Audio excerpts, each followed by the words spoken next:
Hola Cripnet miembros y demás seguidores del canal. Hoy les quiero hacer un video diferente a la temática usual de Cripnet, ya que he recibido varias preguntas de algunos de los miembros sobre la economía tradicional ahora en el COVID y la inflación. Sin más preámbulos, les expongo mi opinión de lo que he investigado y lo que creo que está sucediendo hoy en día en el mundo.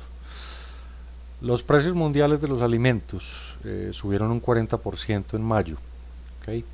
Ha sido el mayor salto en una década. El aumento interanual del precio de los alimentos y el índice de la agricultura fue el más grande desde el 2011 y está indicando que la inflación por la pandemia se está acelerando más y más. El costo de los autos y camiones usados subió un 10% mes a mes en abril y los precios subieron un 21% más que el año anterior, lo que lo convierte en uno de los principales impulsores del aumento interanual del 4.2% en la inflación subyacente o inflación básica, que es lo mismo.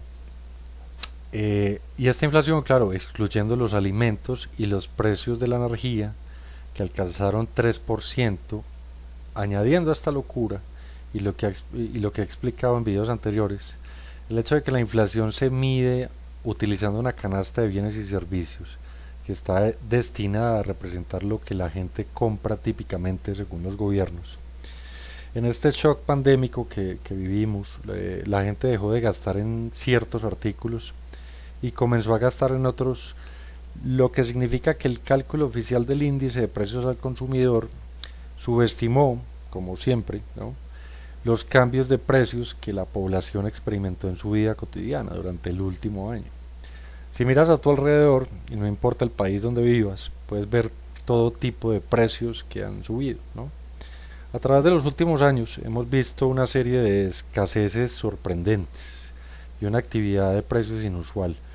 Ha habido un gran colapso en los precios negativos del petróleo, del papel higiénico, inclusive los short squeezes en varios stocks, ¿no?, como es el caso del GameStop, ¿no?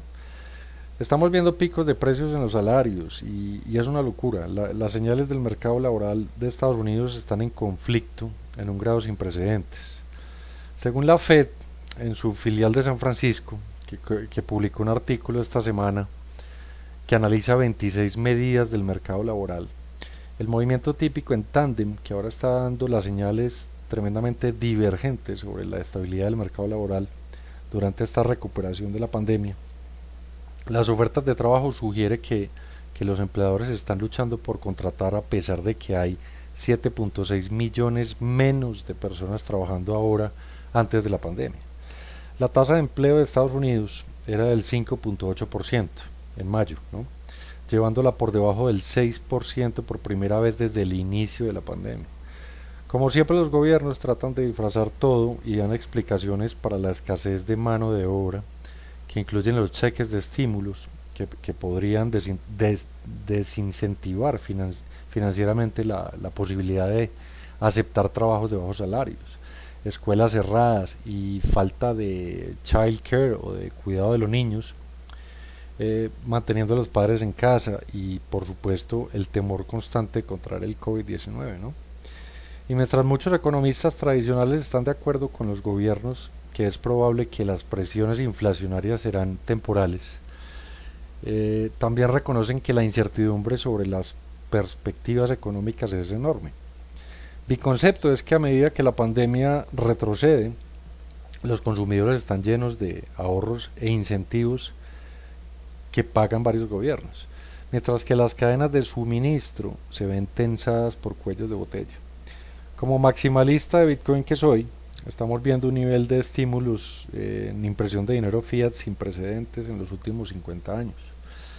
Gran parte de la inflación de las materias primas que estamos viendo en este momento se relaciona con las interrupciones de la cadena de suministro.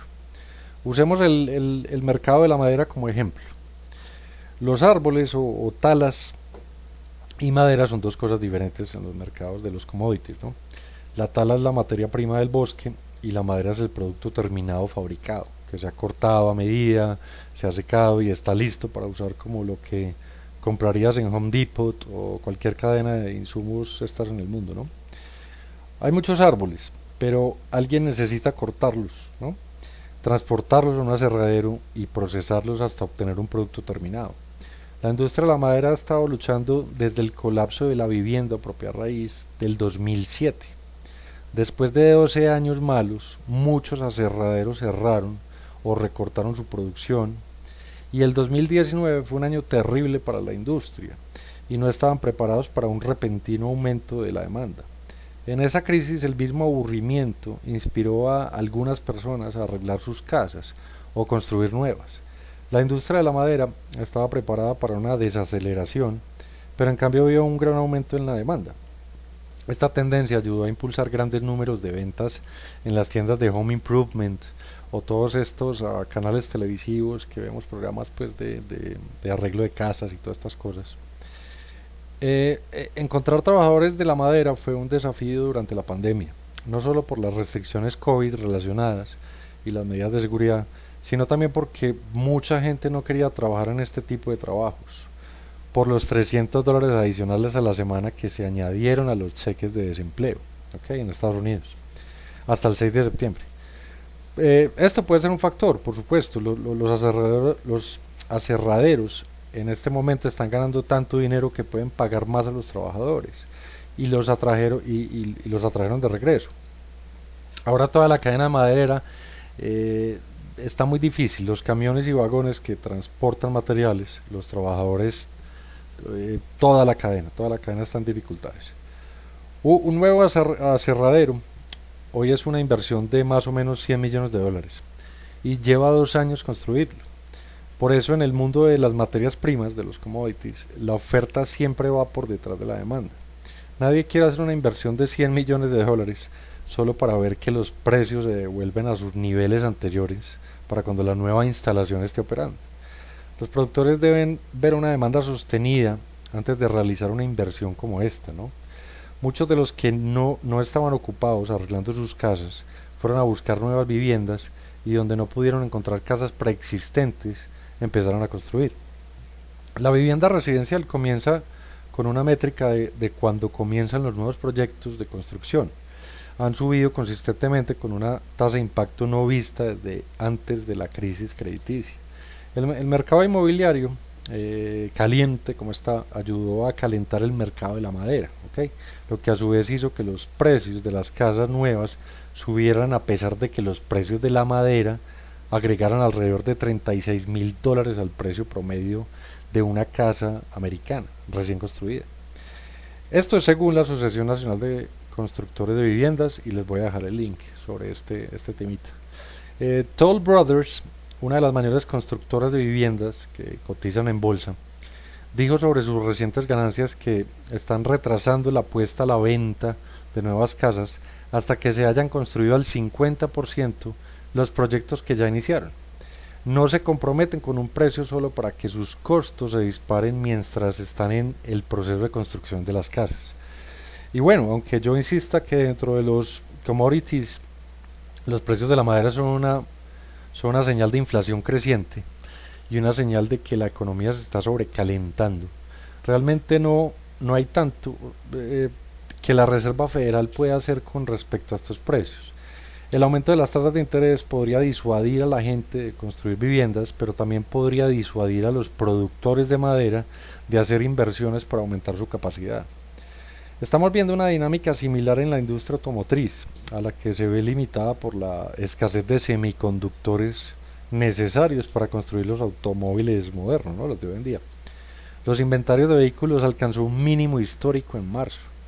El comercio de los vehículos usados ha aumentado los precios de una forma bestial, lo que sugiere que las condiciones aún no se han aliviado y las empresas de alquiler de automóviles comenzaron a comprar automóviles usados en subastas, ya que no pudieron obtener los automóviles nuevos, pero necesitan alquilar, ¿okay? Los fabricantes de automóviles venderán menos vehículos en el segundo cuatrimestre de lo que habían hecho anteriormente. Todos estos datos están disponibles para viviendas y automóviles. Y hay bastantes razones para creer que esta es una dinámica de toda la economía en el primer trimestre del año. Los bajos inventarios recortaron un 2.6% del crecimiento económico real. dependiendo de cuánto tiempo tarden las cadenas de suministro en normalizarse y cuánto tiempo la demanda se mantenga fuerte, y en mi concepto se podría extender hasta el 2022, para que las industrias tengan tiempo para reabastecer sus estantes. Incluso podría haber una corrección excesiva en la que las empresas decidan mantener más inventario disponible del que tenían antes de la pandemia. Los problemas de la cadena de suministro se pueden ver por donde se mire. En este momento un ejemplo obvio es el número de barcos anclados en las aguas de la costa de California. El puerto de Los Ángeles recientemente comenzó a revelar el número de días que los buques portacontenedores pasan anclados. O sea, las cifras muestran que algunos buques pasan casi tanto tiempo anclados como lo que se necesita para cruzar el Océano Pacífico desde China, hace un año. Hubo atracos ocasionales, pero nunca nada como esto. Algunas de las razones de esto es que la gente ha estado haciendo más compras en línea que nunca, y el tráfico de contenedores hacia los Estados Unidos ha aumentado casi un 50%. Al mismo tiempo, los trabajadores portuarios han estado mucho en cuarentena debido a la pandemia, ¿no? El otro día, hablando de este tema con un amigo,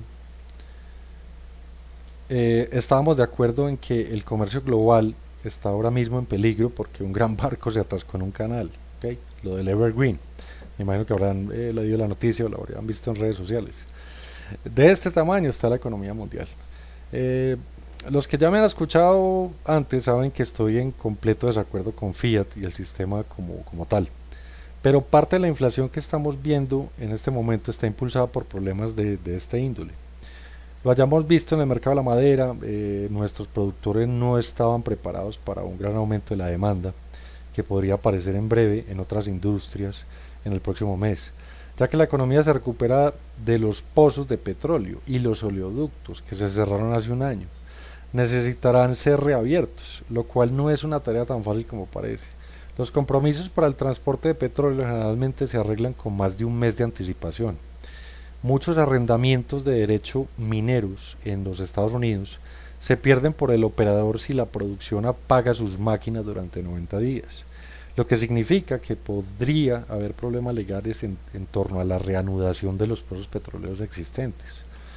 Será muy difícil, si no es imposible, que algunos grandes pozos petroleros, después de haber estado cerrado un año o más, arranquen otra vez, ya que la grasa y otros constitutivos del producto se han separado, las bacterias empiezan a crecer, el agua y la tierra se adentran en los pozos petroleros, y va a ser imposible la reparación de muchos de estos pozos o ponerlos otra vez activos.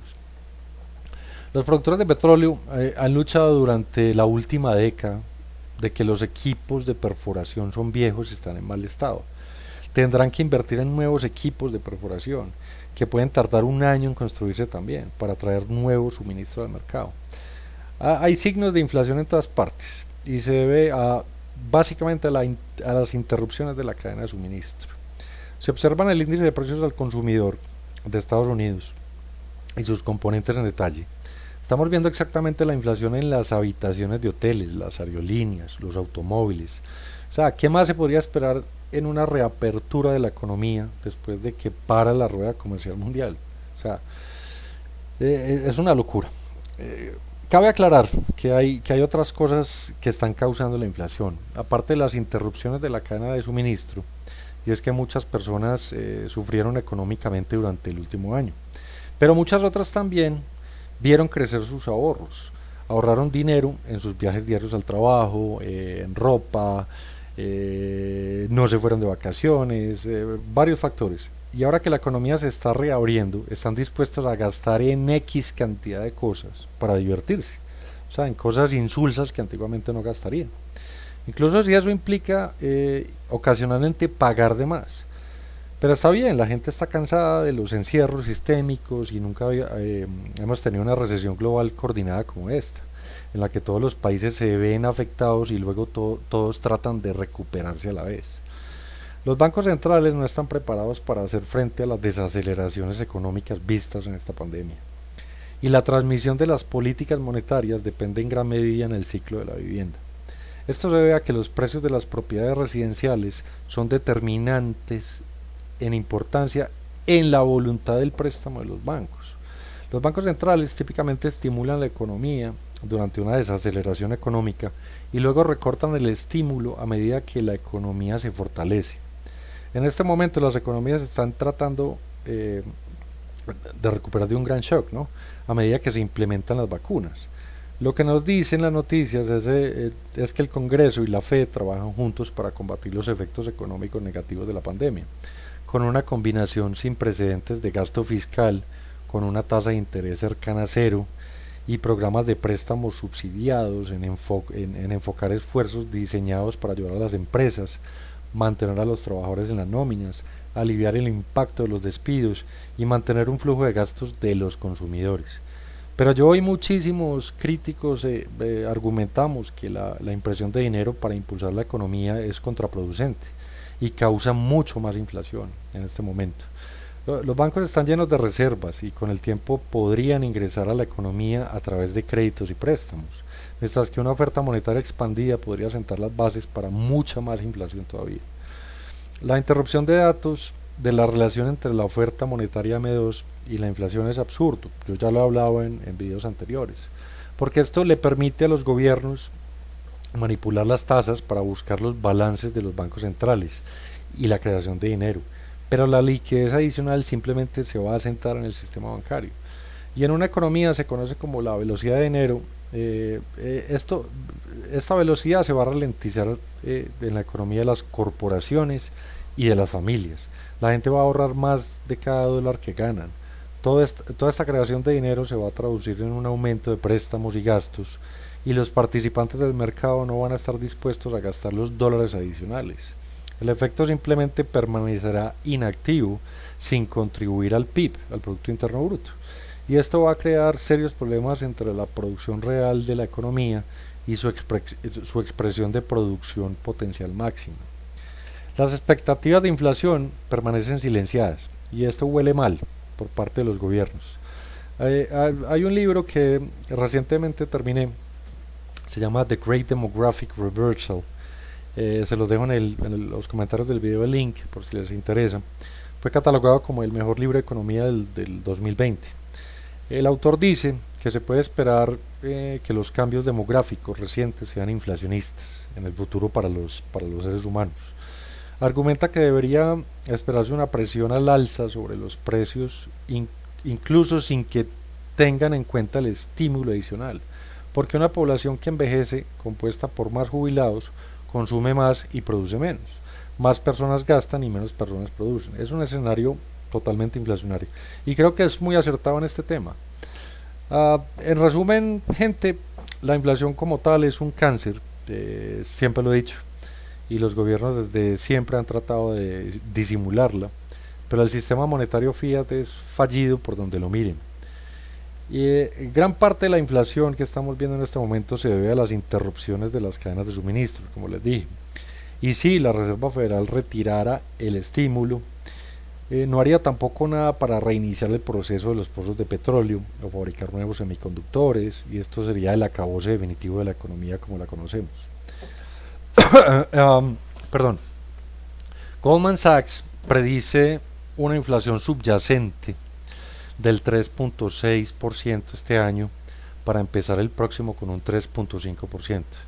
Yo personalmente creo que la inflación será mucho más alta, posiblemente alrededor de 4.5% o más allá.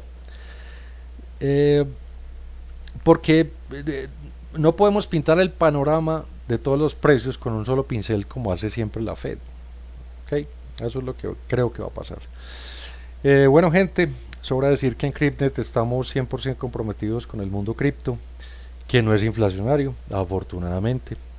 Pero he tenido varias preguntas de clientes y les quería hacer un resumen pequeño sobre la situación actual de la economía tradicional. Espero mi opinión les sirva de algo para tomar sus propias decisiones y nos vemos en el próximo video. Hasta luego.